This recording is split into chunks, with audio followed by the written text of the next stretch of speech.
අද video cricket වලට ආදරය කරන ඔයාලා වීඩියෝ. ක්‍රිකට් වංශ කතාවේ මතක වුණත් එක්ක සම්බන්ධ වෙන්නේ.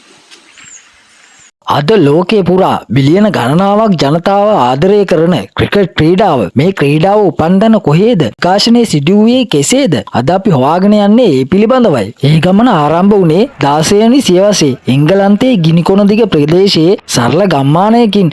කිව්වොත් ඔබ විශ්වාස කරනවාද? මේ පිළිබඳව පළමු වරට ලිඛිත වාර්තාවක් 1598 නඩු වාර්තාවක් ඇසුරුනේ අනාවරණය වන්නේ. එහිදී බැටළු පිට්ටනි වල ළමුන් හා ගොවි ජනතාව අතර සෙල්ලමක් ලෙස පැවතී ඇත. 648 දී සිවිල් යුද්ධය සමග ක්‍රිකට් ආඝාතයට යාම සිදුවිය. ඉන් පසුව 1844 දී එංගලන්තය හා ඇමරිකාව අතර ජාත්‍යන්තර පළමු ක්‍රිකට් තරගය පිළිබඳ වාර්තා වන අතරම 18 වන සියවසේදී එංගලන්තයේ ජාතික ක්‍රීඩාව ලෙස විරුදාවලිය ලබා තාන්න අධිරාජ්‍ය හරහා ජාත්‍යන්තර ක්‍රීඩාවක් බවට පත්වී ඉන්දියාව, ශ්‍රී ලංකාව, ඕස්ට්‍රේලියාව, බටහිර ඉන්දිය දූපත් අතර පැතිර යාම සිදුවිය. නැවතත් 1877 දී එංගලන්තය හා ඕස්ට්‍රේලියාව අතර පළමු ටෙස්ට් තරගය පිළිබඳ වාර්තා වන අතරම මෙයින් ඉවසීම, දරා ගැනීම, කායික හා මානසික ශක්තිය හා දක්ෂතාවයන් පරීක්ෂා කරන ක්‍රිකට් ක්‍රීඩාවේ රජු ලෙසින් ටෙස්ට් ක්‍රිකට් හැඳින්වීම සිදුවිය. නැවතත් 1971 ජනවාරි 5 වෙනිදා එංගලන්තය හා ඕස්ට්‍රේලියාව අතර පැවැත්වීමට තිබූ ටෙස්ට් තරගයට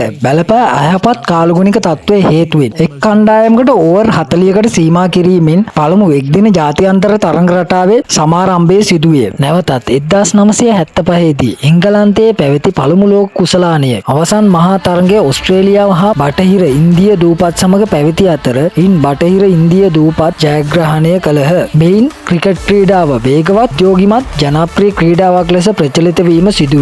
තවද 2003 වසරේදී උපන් T20 තරග රටාව ක්‍රිකට් ලෝකෙම උඩුයටිකුරු කරමින් කෙටි කාලයක් තුළ විශාල 6-4 වරුසාවල් හා ක්‍රීඩකයන්ගේ ශක්තිය, ධෛර්යය, වාසනාව හා හැකියාවන් උරගා බලන අනපේක්ෂිත ප්‍රවේගකාරී ක්‍රීඩාවක් බවට පත් වුණා. තවද IPL, BBL, LPL වැනි ලීග් තරග හරහා ක්‍රිකට් ක්‍රීඩාව විනෝදාස්වාදයක් බවට පත් වුණා. ඒ වගේම නව තාක්ෂණික භාවිතයන් සමග ක්‍රිකට් ක්‍රීඩාවේ ජීව ගුණය තව තවත් ආරක්ෂා වේ. ඒ කෙසේද යත් DRS සේවත් විනිසුරුගේ තීරණය තාක්ෂණික උපකරණ භාවිතයෙන් පරීක්ෂා කර බැලීම. තවද හොක්වයි හෙවත් උකුසු ඇස, පන්දුවේ ගමන් මාර්ගය, කැමරා සහ පරිගණක මෘදුකාංග තුලින් 3D ආකාරයෙන් පෙන්වීම මෙයින් කියවේ. අල්ට්‍රා එච් තුලින් බැට් එකේ හෝ අත්වැසුමේ ස්පර්ශ වුණාද යන්න ශබ්ද තරංග තුලින් පරීක්ෂා කර බැලීම සිදු කරනවා. ඩේටා ඇනලයිස් තුලින් සංඛ්‍යාත්මක දත්ත තොරතුරු විශ්ලේෂණය කරමින් ඒවා දත්ත ගබඩා වශයෙන් තැන්පත් කිරීම සිදු කරනවා. සරල ගම්මාන සෙල්ලමක් ලෙස උපන් ක්‍රිකට් අද ලෝකයේම එකතු කරන ආශාවක්, බලාපොරොත්තුවක්, වාණිජයක් වගේම රටක අභිමානයේ නිරූපණයක් වගේම